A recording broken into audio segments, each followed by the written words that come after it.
Happy diba? naman po. Di ba? Oh, yay! Parang kanina nung inili ko, sabi, aray, aray, aray. Sir Roby. Sige.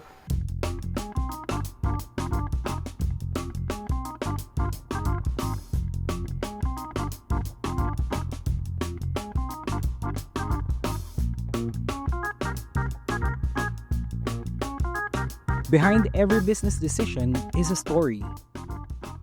Hi mga ka-Asia Link! Ako si Rowie de Guzman. Iniimbitahan ko kayong lahat to join me at pasukin natin ang tunay na buhay, where our people meet the clients they serve. Makinig sa kanilang storya and matutunan natin how finance shapes everyday life. Hi mga ka-Asia Link! Welcome sa Tarlac City kung saan kilala ang agriculture and diverse local dishes. Tara, samahan niyo ako at bisitahin natin ang isa sa mga client ni Asia Link upang alamin kung ano ba yung mga ginagawa niya on a day-to-day basis and kung ano ba ang storya ng kanyang buhay. Tara!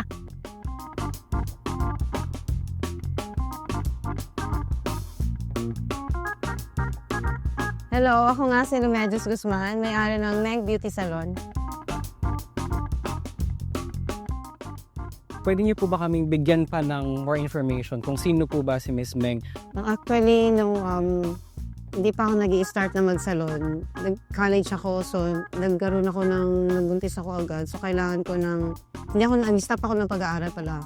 So pagdating ng college, student working ako. So meron akong kaibigan na may-ari ng salon. Dito pumasok yung sideline sa kanya. Sideline. Sideline. Tapos nagkaroon ako ng idea.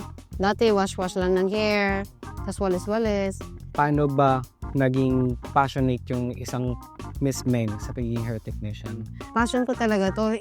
Hindi ako nagtitake advantage kung ano yung kitain ko. Basta ang pinaka-goal ko dito, dahil happy ako sa ginagawa ko. As lang na mapakita ko sa customer, makita ko siyang happy, satisfied na ako. Okay, so next naman na gusto kong malaman is ano yung naging tulong ng business ninyo sa family niyo and ano yung goals niyo pa? Itong business na to, sobrang laki ng tulong. Dito namin kinuha yung mga pang-tuition ng mga anak namin, yung mga pamangkin ko, natulungan ko sila, yung mga baon nila, mga ganun. Nakapag-aral yung family ko, yung mga anak nila, especially yung mga pamangkin ko. Let's go naman sa kung ano yung naging tulong ni Asia Link. Una kasi nasa Paniki ako meron ako sa Paniki. So ngayon na nandito na ako sa Tarlac, nag-iisip ako, sabi ko, na maglagay ulit ako dito kasi marami rin akong client dito. So yun, malaking bagay din na nakatulong sa akin si Asian Link kasi natulungan niya akong mag-build ng pangalawang salon.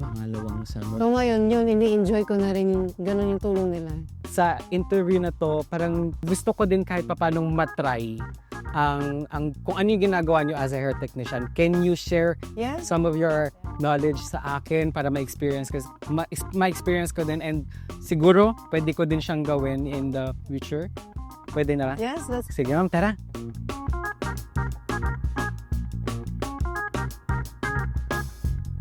Ayan, so meron tayo ma'am ngayon dalawa dito. Can you tell us kung ano ba yung dapat natin gawin or ano yung gagawin natin sa kanilang dalawa? Okay. Ngayon, Sir Rowie, turo ko muna sa'yo yung diagnose natin hair niya. So, yung kay ma'am, very, na siya, prone sa color. So, need niya na talaga ng treatment. Instant treatment.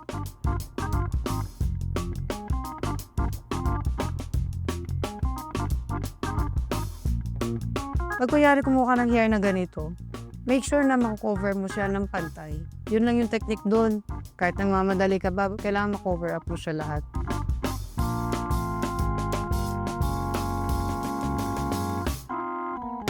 Happy naman po. Diba? Oh, yay! Parang kanina nung inili ko, sabi, aray, aray, aray. Sir Roby.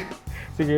So ayan, tapos na tayo dito. Maraming salamat po Miss Meng sa tinuro niyo sa akin, sa expertise ninyo and sa experience na binigay niyo doing hair o kung ano man yung ginagawa ng isang hair technician.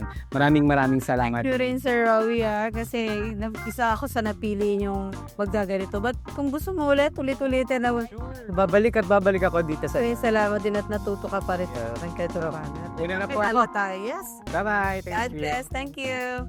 Maraming salamat, Sir Rowie, sa chance na binigay mo sa akin na naging artista ako kahit panandalian lang. And then especially talaga maraming salamat, Asian Link. Dahil kung hindi dahil sa inyo, wala akong second branch. And then see you on my third branch. Maraming salamat. God bless. More power. The experience was really great na malaman ko kung ano yung mga ginagawa ng isang hair technician. Maraming salamat din Asia Ling for giving me the opportunity to not only work in the office but to also explore outside of the office para sa ikakabuti ng mga kliyenteng aming tinutulong. Once again, maraming salamat, Miss Meng and Asia Ling.